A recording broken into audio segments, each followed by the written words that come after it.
This is a little unusual. I'm not used to the spotlight here that I'm in. But I just want to thank everyone for coming. Kathy Madden has been, I just want to thank you, really. You've been supporting me from the time I started this, and I just want you to know how much I appreciate it. My family and all my friends, I really can't thank you enough for this. This transparency that I have today is something I'm not used to, but I feel that the city being what it is, we need a change, and what I see that's been going on in this city, it just shouldn't be accepted anymore. So I figure coming out here and trying to make a difference with the people that I know that I can surround myself with, I can make a difference in this community. As you know, I don't know if you know anything about the 6th District, but I set maps around so you can see what it is. It's a very large district. It's a very unique district. You have other places in the city that, like Bayview and other areas, that has grown tremendously. But the 6th District, for some reason, hasn't grown. I'm not here to bash anybody because that's not what this is about, but Milwaukee is suffering through the lack of leadership that we have here. And in this district alone, I know for sure that my opponent has a problem with any type of white investors coming into this district, and that becomes a major issue with any type of leadership, and it's just not acceptable anymore. So with that being said, if you just look at the crime rate alone, I put out a plan. 85% of the crime rate is going on in this district alone right now. Liquor license just in this district alone is 3% higher than the rest of the districts alone. That happens because if you go to Glendale or any other place, you have to go to a liquor store. Around here, you can just go to a store and buy liquor. These type of things create crime, creates other things that's going on that's not acceptable. The crime rate alone in this district is so bad to where talking to people in the district, they have a hard time even walking around. I've talked to some older people who don't even come out of their house. They're retired. They don't come out of their house because they're scared at a certain time of night because of the crime rate that's going on. This is not acceptable. So some of the things that I do or have done, I've owned companies since I was 19 years old. I've been very fortunate in my life. I feel like I've been an entrepreneur from the time I turned to be an adult. So with that being said, I've owned commercial cleaning services that was very large. I own a construction company that was large, and I now run a nonprofit called Athletes for Autism.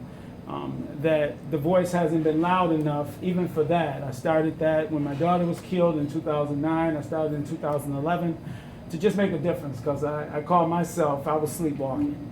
Sleepwalking, not taking anything from anybody, but what I was doing was living my own life, and what was going on around me really didn't mean anything because I had my own life. But I learned that when my daughter died that how I walked through this and how I got to be this age right now to try to make a difference. So I have a short period of time, and I feel like I'm going to live a long time, but I only have a short period of time to try to make a difference in this city, in this district, by becoming a voice that needs to be here for the voiceless. And so these are the reasons why I'm running, because I have a problem with any leader, black, white, Hispanic, that think that they can just use their power to not make a difference for the community who votes them in.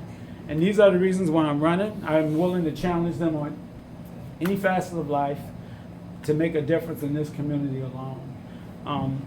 We also have a problem with economic development in this district here. You have no growth whatsoever. You have bars, but you have no other businesses that's growing in this district here. You also have a problem with education. You have great schools here, people that have started St. Marcus and Hope School, these different schools that my opponent is just not supporting these things. For whatever reason, they like to use their power, they like to use the name that they've been entitled to have in order to try to make a difference in this community, and they only reach in one group of people, and that's blacks. And I tell people all the time, and I'm not trying to be disrespectful toward my culture, but the enemy is become us. We need to work collectively together in order for us to challenge anything that's out here in this community. And until that's done, this community will suffer, along with the rest of Milwaukee. So again, I thank everyone for being here. I thank you for your support, and I hope you support me through this race. I'm running against 3 people. I'm not just running against Malele Cobbs. I'm running against one of her cousins, and I'm running against her brother-in-law. which means they're very intimidated by me coming out of the primaries, because if I come out of the primaries, I have a chance to beat her. I'm not a politician, I'm just a man that wants to see a difference and a change in this community. So with that being said, thanks again for coming, and I appreciate you, and vote 2016 February. Thank you.